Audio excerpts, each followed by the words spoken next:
دماغ اور جسم کا سکون۔ 7 میرے پاس ایک خیال تھا جسے میں شیئر کرنا چاہتا تھا۔ چونکہ تمام لوگ ایک جیسے نہیں بنائے گئے ہیں، وہ بعض چیزوں پر اختلاف کرنے کے پابند ہیں۔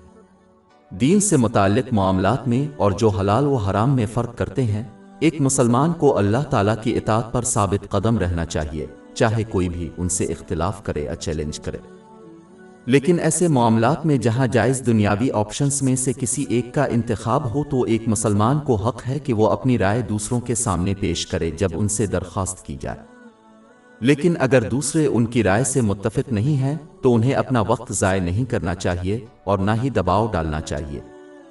جب کوئی شخص وقت کے ساتھ ان اختلافات کو برقرار رکھتا ہے تو وہ لوگوں کے درمیان دشمنی پیدا کر سکتا ہے، جو ٹوٹنے اور ٹوٹنے والے تعلقات کا باعث بن سکتا ہے، یہاں تک کہ اس کے نتیجے میں لوگوں سے تعلقات منقطع کرنے کا گناہ بھی ہو سکتا ہے۔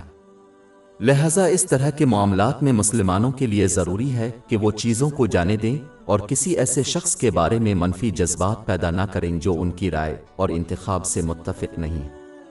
اس کے بجائے انہیں اپنے آپ کو اختلاف رائے پر راضی کرنے کے لیے دباؤ ڈالنا چاہیے اور بغیر کسی بیمار جذبات کے صورتحال سے آگے بڑھنا چاہیے۔ ایسا کرنے میں ناکام رہنے والا اپنے آپ کو ہمیشہ دوسروں کے لیے جھگڑا اور دشمنی میں مبتلا پائے گا، کیونکہ وہ اپنی خصوصیات اور ذہنیت میں فرق کی وجہ سے بعض موضوعات اور مسائل پر دوسروں سے اختلاف کرنے کے پابند ہے۔ اس نصیحت کو سمجھنا اور اس پر عمل کرنا اس دنیا میں امن کی تلاش کا شخصانہ ہے۔ ہماری ویب سائٹ www.shekpod.com پر 400 سے زیادہ مفت e books, audio books, infographics, podcast اور بلاگ دستیاب ہے۔